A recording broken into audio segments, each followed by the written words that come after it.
Nunduk ngebut kok pakai matic? Nih, pakai motor laki fairing kayak satu ini dong. 6 sampai 8 tahun yang lalu, teman-teman, anak-anak SMA, anak-anak kuliah tuh pengennya pakai motor laki fairing. Makanya kenapa di sebelah gue ini ada salah satu peninggalan bersejarah dari angkatan itu ya.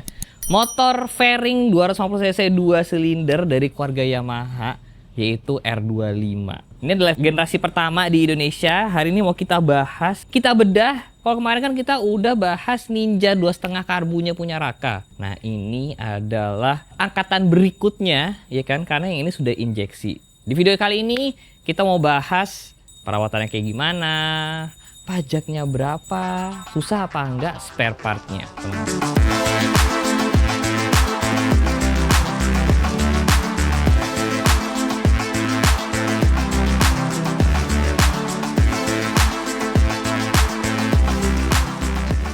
Seperti yang gue bilang tadi, teman-teman, kisaran tahun 2015, motor laki fairing kayak gini nih laku banget, ya kan? Makanya kenapa ada CBR 2,5, ada R25, dan ada Ninja 2,5 FI, teman-teman. Pada kala itu, motor-motor yang berkeliaran di jalan gitu ya, yang dipakai anak-anak bergaul gitu, itu semuanya motor fairing. Gue tuh jujur nggak tahu semenjak kapan tiba-tiba semua itu berubah menjadi motor matic. Tapi ya nggak apa-apa. Ini adalah contoh nyata kalau tren itu memang berubah-berubah, teman-teman. Di sini gue pengen coba bahas nih salah satu peninggalan dari tren waktu itu, ya kan, Yamaha R25. Sudah bersama Mas Cakra sebagai pemiliknya. Mas, kotor dikit, gak apa-apa. Mas, lu udah berapa lama pakai R25 nih? Ini R25 gue ngangkat dari 2016, Mas. Oke, oh itu udah lumayan lama ya? Iya.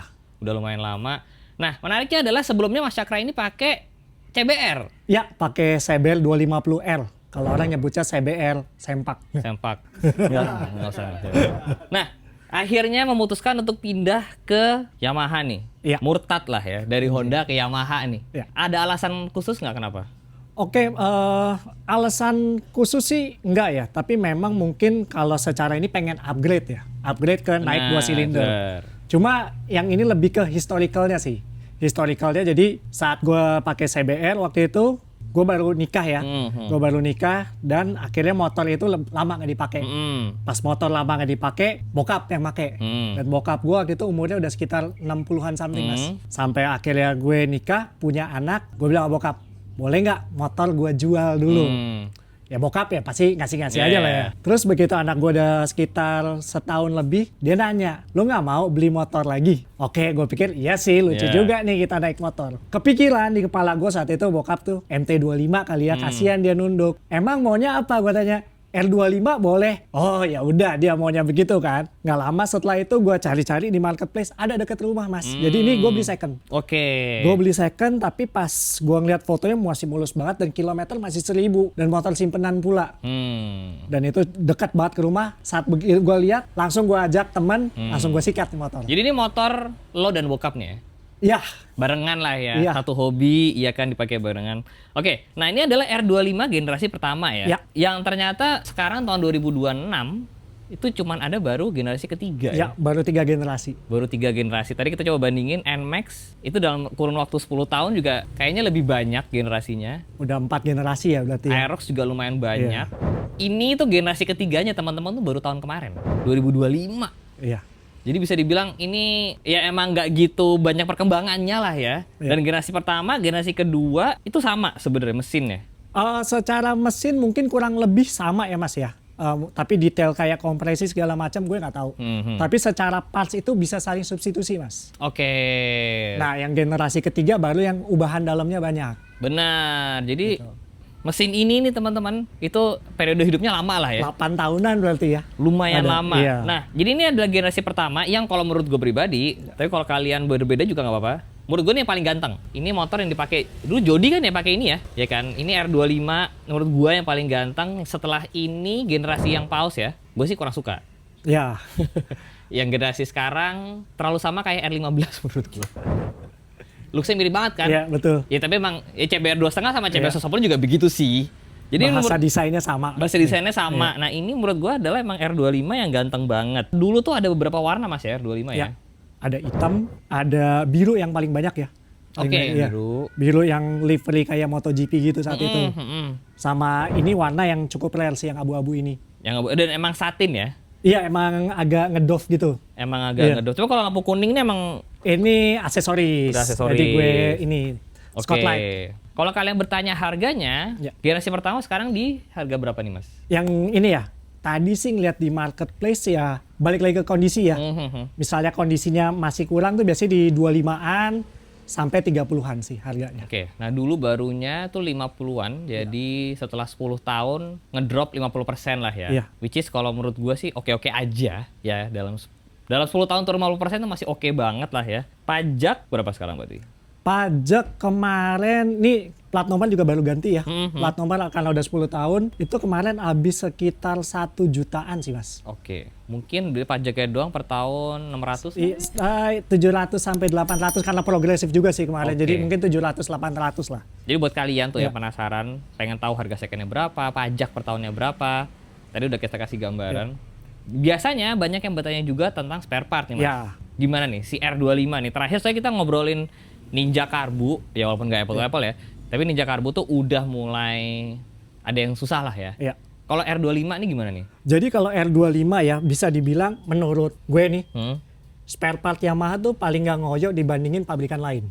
Oke. Karena untuk availability dan juga harga tuh paling make sense. Oke. Paling masuk akal. Contoh. Ini cover tangki kemarin gue baru ganti mas. Kiri kanan? Iya kiri kanan. Ini dudukan baut sininya kemarin pecah. Ini kiri kanan kemarin nggak nyampe 200.000 mas. Asli? Original Yamaha. Oke, itu oke sih. Iya, terus kemarin single seater nih original Yamaha aksesoris juga. Ini cuma 500 mas. Baru? Baru. Oke. Dan ini kan biasanya kan indennya lama nunggu, ini nggak nyampe seminggu dikirim. Oh ya? Iya. Oke. Kalau Iya. parts mesin gimana? Parts mesin, jadi kemarin sempat ada teman kantor dia pakai MT25, udah mulai ngebul, tahunnya kurang lebih sama. Dia ganti blok seher set itu cuma 2 komaan mas. Ada tuh ya? Ada, banyak barangnya mas. Bahkan kalau kita nyari ke marketplace gitu ya, itu langsung nongol dan Aman-aman aja. Iya, instan juga nyampe gitu. Jadi memang untuk spare part, so far si Yamaha R25 ini masih oke lah ya Iya. hitungannya ya, masih oke.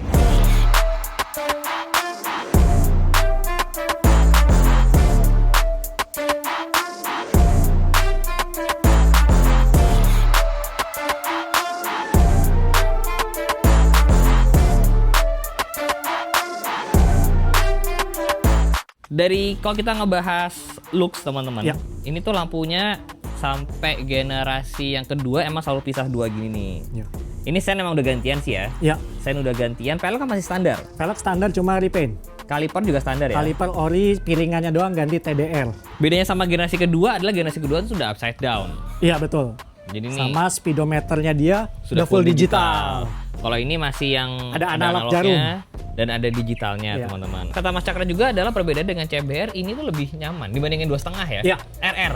Dibandingin 2,5 RR, kalau 2,5 RR itu kan secara posisi kan dia stangnya underyoke ya, atau Di bawah. di bawah ini. Di bawah segitiga atas Itu teman-teman. jadi secara riding position ya buat umur 40-an up udah mulai sakit punggung lah ya. Udah mulai Udah mulai encok. sakit punggung. Ya, udah mulai encok. Nah ini tuh gue pun biasanya per weekend tuh keisengan gue adalah selalu San Mori sendirian sampai rindu alam atau sekarang apa yang konsepnya strawberry. touring sendiri ya? Iya. Oh iya. Sampai Bukan sana. San Mori. Iya. Touring sendiri. Mas, Touring kalau itu. sendiri. Jadi gue Beda standar San Mori sama gua. Gua San Mori cuma 2-3 kilo doang. kesana cuma ngopi doang. Hah? Berangkat habis paling jam 7 paling siang. Jam 11 gue udah sampai Jakarta lagi. Gue riding bolak-balik ini nggak ada capek-capeknya sih. Oke. Dengan setelan gini. Nah ini gue coba izin aja ya Mas. Silakan Mas. Jadi R25 nih kayak tadi dibilang yang salah satu yang lebih santai. Nah tuh. Jadi emang ini nggak nunduk sih. Iya. Cuman kalau footstep udah lo adjust atau belum nih? Udah, jadi secara si footstep sih pakai footstep ori, cuma gue Oke. pakai adjustable. Oh ininya nih teman-teman. Ya, Jadi nah ada si adjustable-nya. adjustable-nya juga dia tuh variasinya banyak mas. Mau lu yang nyari yang generik dari plat besi biasa, ada kalau ini yang model CNC. Oke. Bedanya kalau yang CNC selain lebih rapi, dia secara dudukan lebih banyak, jadi bisa titik Benar. adjustnya bisa lo lebih ini. Ya ini sih nggak ada nunduk-nunduknya. Iya, Dan ini masih terasa cukup ramping lah ya. buat hitungannya. selap-selip juga masih enak, Iya, buat iya. nunduk-nunduk lucu juga enak. Bener. Ini pengereman semua standar nih ya? Pengereman cuma selang rem ganti bladed mas, Hmm. sisanya standar lah. Master standar? Master standar cuma selang dan piringan. Untuk suspensi depan cuma biasa aja di rebound ulang kalau istilah anak zaman sekarang. Tapi kita pakai preload dari Bipro. Jadi Ngaruh ini nggak sih tuh? Sangat ngaruh.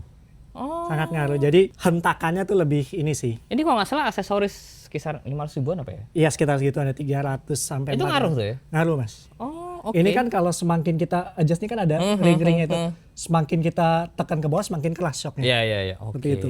Tuh. Jadi kalau kalian pengen adjustable front suspension, tinggal beli yang Bipro itu. Belakang nggak diapa-apain, Mas? Suspensi belakang original tapi udah di rebound ulang lagi. Jadi mungkin bisa lihat juga di sini kalau aku pencet dia tunggu. Dia nge-reboundnya agak mesti ini sih pas. Iya. Nge-reboundnya lebih pelan. Jadi beneran pas kemarin minta di rebound disesuaikan sama berat badan. Kemarin nge-rebound depan belakang habis berapa tuh? Belakang itu 500, depan 300-an. Di tempat terpisah dua-duanya. Oh, di tempat terpisah. Iya. Jadi emang ini adalah salah satu opsi buat teman-teman yang kepengen suspensinya lebih sesuai ya. Itu adalah selain ganti suspensi di rebound ulang ya. Betul. Karena harganya emang ya kalau ganti sok belakangnya R25 pasti di atas sejutaan lah ya. Iya, kalau merek yang di atas standar tuh 4 komaan ya. Lama lebih sekarang udah 5 komaan sih sekarang. Jadi emang salah satu opsi yang lebih affordable. Betul. Walaupun memang looks-nya standar, ya kan. Knalpot, Mas? Knalpot ini aku custom. Oke. Custom jadi silencernya aku nyari yang 40 cm karena acuan aku endurance, gaya endurance. Ini atas nih ya? Iya, tengah atas ya. Tengah atas kan? Nah kemarin juga minta dihitungin jadi biar tenaganya nggak ngempos banget, lehernya jadi nggak terlalu gede juga dibikinin. Jadi ini full system nih? Full system. Berapaan nih kayak gini? Ini kalau di total mungkin sekitar 2 jutaan kali ya. Oh iya lumayan ya. Iya. Saya kalau beli Tokped gitu all shop sih ada juga sebenarnya. Ada. Ini teman-teman kalau yang bertanya ini apa nih adalah oil breather ya? Iya. Emang harus pengen kayak gitu pengennya? Ini gaya modifnya endurance, makanya pakai lampunya kuning ya kan. Oke. Terus ada ini. Ya. Nah, memang sebenarnya kalau dilihat secara eksternal gini ya cukup standar. Iya. Tapi sebenarnya mesinnya sudah tidak standar nih ya. Betul. Jadi karena ini adalah pembohongan nih. R25-nya ini pembohongan teman-teman. Karena ini sekarang sudah R3. Betul, pakai bloknya Yamaha R3. Beda sama Suzuki R3 ya kalau itu mobil. Ini motor. Ini juga sebuah modifikasi yang memang banyak banget ya. Betul. Anak R25 ngelakuin sesuatu yang lazim. Ya. Ya lumayan lazim lah ya. Nah, sebelum kita bahas detailnya, sekarang dengan kondisi mesin udah 320 cc, bensin gimana? Dengan EC udah aftermarket, aku ngitung 1 liter 21 atau 22 kilo. Oke, ya. Itu lebih boros sedikit kali ya. Itu fuel to fuel sih mas, aku Fuel ngitungnya. to full. Fuel Oke. to full, ya. Ini buat estimasi teman-teman aja kalau yang bertanya ya kan. Sekarang kita bahas detail mesinnya nih. Nah, jadi ini mesin yang udah lo ubah apa aja, Mas? Sebetulnya nggak banyak mas, ini blok kayak tadi pakai Yamaha R3. Bloknya, Sama seher. blok seher Yamaha R3. Oke. Sisanya standar mas, head porting, camshaft original, clamps original semua. Oke, kalau misalkan blok sama seher aja itu berapa? Itu harganya sekitar 5-6 juta waktu itu. Ini ori Yamaha. Ori Yamaha. Jadi lo beli blok seher baru. Betul. Ini sesuatu yang dijual di Yamaha Indonesia atau lo? Tidak dijual di Yamaha Indonesia, tapi aftermarketnya kalau kita nyari marketplace ada. Oke. Karena balapan Asia sekarang kan udah pakai R3 semuanya kan. Benar. Jadi Nah, spare part yang common lah. itu tadi adalah opsi pertama lah ya. Betul. Opsi berikutnya adalah blok seher head Iya. dan klepnya segala ya. Iya, head isi lah ya. Head Berarti isi. head, noken, klep. Yang original Yamaha Betul. ada juga kan? Ada. Itu terakhir gue nanya ya sekitar 2 atau 3 tahun lalu itu 11,6-an. Oh lumayan lah ya. Iya. Iya. Karena memang ternyata dari R25 dan R3 perbedaannya ada ya lumayan tata ya. Ya. Selain head apalagi tadi yang beda? Secara mesin itu blok, head isi, terus throttle body, injektor juga kemungkinan beda. Ya lebih gede lah ya. Iya. Gigi-gigian? Rasio juga, gigi rasio beda. Jadi sebenarnya secara rasio beda ya. Beda. R3 itu lebih berat. Ya karena cc-nya emang lebih gede teman-teman. Jadi tadi kalau misalkan head dan blok seher isi semua sekitar belasan, belum TB ya. Belum. itu 15-an kali ya jadinya ya. Iya, iya. Jadi emang kalau misalkan mau full ori, ini lumayan juga nih suara ngebul sebelah sana nih. Jadi kalau kalian pengen full ori Yamaha, belasan lah ya habis Iya. ya. Tapi yang paling susah diganti kayaknya rasio di dalam ya. Iya, karena bongkar mesin total kan. Benar. Sampai crankcase mesti dibelah Iya. juga. Kalau kalian mau sih bisa-bisa aja nyari rasio dan dibongkar, cuman ya turunnya lumayan banyak tuh. Kemarin gue ngeliat malah di marketplace ada yang jual rasio R3 ya, miring mas 1,5. Oh, bekas R3 kali ya? bekas. Ya, ya. Jadi kalau misalkan mau dari R25 full ke R3 pakai parts ori Yamaha, ya bisa belasan lah ya. Bisa. Dan ini belum ngomongin ECU. Iya. Oke, ECU lo pakai apa nih sekarang, Mas? Sekarang pakai aftermarket, mereknya Chunbos. Oke, kenapa pakai itu? Harga terjangkau, itu sekitar 5 jutaan dan secara fitur udah banyak banget bisa kebuka. Oke. Nah, Sebetulnya ada opsi murah, ECU ori tapi kita remap. ya benar. Itu remap 1 jutaan lah. Sebelumnya gua pakai ori remap mas. Oke, kenapa mau diganti? Karena untuk nyetel-nyetelnya lagi kalau ori itu kan mesti Lama. sama ketemu tunernya langsung kan. Mesti di flash segala macam itu agak-agak repot. Nah kalau pakai Chunbos selama kita diajarin tahu cara nyetel sendirinya bisa kita setel sendiri sih. Oke. Ini udah coba lo dyno? Udah mas. Ketemu berapa? Itu 40.9 HP. 41 lah. Dari bawaannya 20-an 20-30 something ya. kecil kali ya biasanya. Iya. Jadi emang naiknya lumayan banyak gitu. Berarti kalau lo sendiri nih modif mesin dan modif itu habis puluhan kali ya? Belasan? Mesin doang ngitung waktu itu ya 15 ke bawah. Udah naik jadi Iya. 40 teman-teman. Jadi emang kalau pengen kencang ya si R25 ini opsinya cukup mudah dan cukup banyak dan bisa asli Yamaha lah ya. Ya. Partsnya.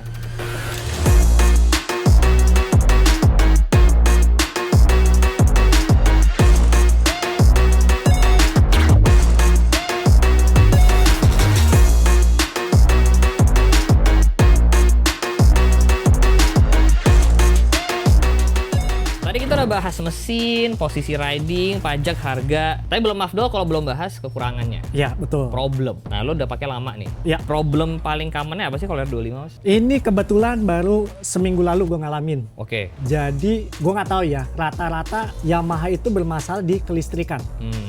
Jadi Si kalau kode-kodean. ya betul. Cuma kalau di R25 ini ngetopnya namanya kodenya Rossi, kode 46. Oh, 46. Mungkin emang 46. sengaja sama Yamaha dibikinnya 46 kode. Jadi kode 46 itu ada masalah di kelistrikan.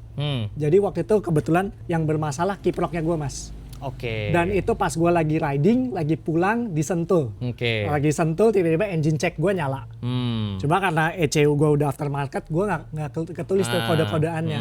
Ya akhirnya pikiran gue dua nih. Ini antara motor gue mati di jalan atau gue sekarang otomatis gue langsung towing aja bawa ke bengkel. Tapi akhirnya gue gas aja. Alhamdulillah matinya persis depan bengkel. Alhamdulillah tuh. Kiprok. Kiprok Ganti berapa berarti itu? 800.000. Ready. Ready. Ya Yamaha ya. Yamaha. Emang beda di situ ya. Jadi Yamaha ini emang salah satu kekurangannya ya kelistrikan, NMAX, Aerox, nggak beda jauh ya. Ya Lexi gue pernah punya juga kode 12 langganannya. Langganan tuh. Jadi emang sama aja. NMAX juga ada cerita gitunya, Aerox juga ada aja cerita begitunya. Tapi overall gimana? Lo udah pakai 10 tahun, puas apa enggak nih pakai R25? Sangat puas sih, lebih karena menurut gue motor ini value ya secara harga. Maksud gue dengan harga segitu lo mendapatkan performance kayak gini itu udah cukup sih. Bahkan kemarin gue sempat pakai yang si generasi keduanya. Ya gue merasa ini lebih baik sih. Oh iya? Iya. Karena? Mungkin karena ini udah 300 cc juga. Oh ya mungkin. Tenaganya lebih ngisi dan juga gue ngerasa itu kan kalau si Gen 2 udah upside down juga ya. Secara posisi mungkin lebih gini Mungkin juga. beda. Gue ngerasa better naik motor sendiri sih. Benar. Jadi kalau kalian bertanya kenapa sih Indonesia nggak jual R3? Karena pajaknya jauh berbeda teman-teman. Jadi batas ambang pajaknya moge sebenarnya di Indonesia tuh di atas 250 cc. Tuh. Makanya kenapa CBR 2.5, R25, Ninja FI itu semuanya cc-nya 249. Betul. Biar nggak kena Nggak pajak. dikenain di 250. Nah, kalau misalkan Yamaha jual R3 asli di Indonesia, itu selisih pajaknya mungkin bisa 40-50 juta sendiri teman-teman. Ya. Ini singkat cerita, real case baru-baru ini banget, Vespa itu nge-launching GTS 2.5 Iya. dan GTS 300. Again, same case, 2.5 dan 300 cc. Itu pengurangan harganya dari yang sebelumnya jual 300 ke 2.5, itu pengurangan harganya 70 juta. Teman-teman. Jadi kalau Yamaha jual R3, Ninja jualnya 300, CBR jualnya 300, itu harga barunya Pajaknya wah sekali teman-teman. itu mungkin alasan kenapa Honda nggak mau ngeluarin ADV 3,5. Bener. Jadi ini sekarang udah dapat harganya 20-an, kencang. Habis ini gue izin nyobain boleh nggak Mas? Silakan Mas, silakan. Habis ini kita cobain. Pertama kalinya gue nyobain R25.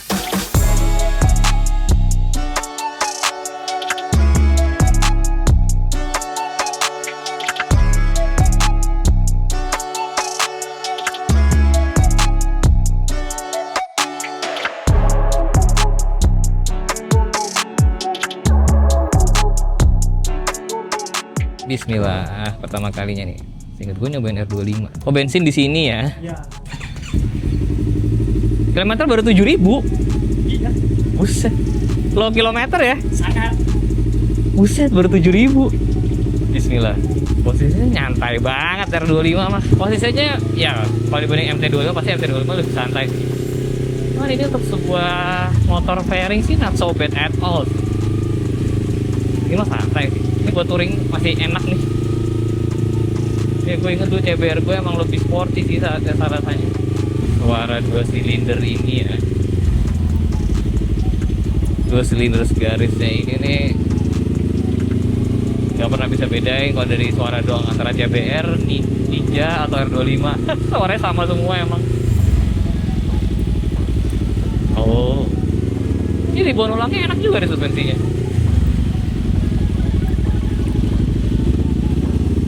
Wah, dan ini sudah 300. Coba ya.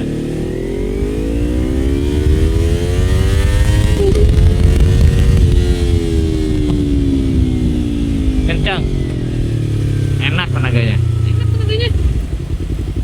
Dari 250 ke 300 atau 320 itu emang kerasanya lumayan jauh guys bedanya. Jadi gue sih menyarankan ya untuk berabur-ab dikit motor 2,5 kalian, karena rasanya jauh loh. Dari 2,5 ke 300, apalagi si Yamaha ini kan 320 ya. Ini oke banget sebenarnya modifannya. Ini modifikasi di footstep-nya juga enak nih. Adjustable, jadi footstep bawaan tapi adjustable posisinya. Kopling juga enteng, ya kan? Motornya juga relatif tidak begitu berat rasanya. Dia tidak lebar sih, tapi kok kerasa panjang memang motor ini. Setidaknya dari kokpitnya ya. Tapi kalau lebar sih nggak terlalu. Artinya bawaannya lampu depannya masih boplang, tapi juga ini udah diganti. Semundur-mundurnya pun buat duduk sampai motor belakang.